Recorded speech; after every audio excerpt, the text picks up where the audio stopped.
Hello guys, good morning. Welcome back to another mini blog. Guys, ఈరోజు పొద్దున్న లేవగానే నా వర్క్స్ అన్నీ కంప్లీట్ చేసేసుకొని పూజ చేసేసాను.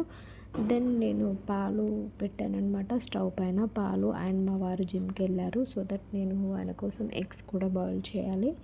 అండ్ ఈరోజు కొద్దిగా హెడేక్గా ఉందని టీ పెట్టుకుంటున్నాను అనమాట. యూజువల్గా రోజు తాగను, ఎప్పుడో ఒకసారి హెడేక్గా ఉన్నప్పుడే తాగుతాను అనమాట. అండ్ లంచ్ వచ్చేసరికి బుడంకాయ అండ్ టమాటో కర్రీ చేద్దాం అనుకుంటున్నాను. టమాటా ఫస్ట్ టైం ట్రై చేస్తున్నాను గైస్, ఎలా వస్తుందో చూడాలి. అండ్ ఎగ్స్ బాయిల్ చేస్తానికి పెట్టాను అనమాట. అండ్ మిమ్మల్ని ఒకటి అడగాలి గైస్, ఇది రైస్లో చాలా అంటే చాలా పురుగులు వస్తున్నాయి గైస్. ఎంత జాగ్రత్తగా చూసుకున్నా ఇలా పురుగులు వస్తున్నాయి. ఏం చేయాలో అర్థం కావట్లేదు. మీకు ఏమైనా టిప్ తెలిస్తే నాకు కామెంట్ చేయండి, నేను ఫాలో అవుతాను. ఎన్నిసార్లు చూసినా అవి అస్సలు పోవట్లేవు గైస్. ఏదైనా టిప్ తెలిస్తే నాకు ఖచ్చితంగా కామెంట్ చేయండి గైస్, నాకు హెల్ప్ఫుల్గా ఉంటుంది.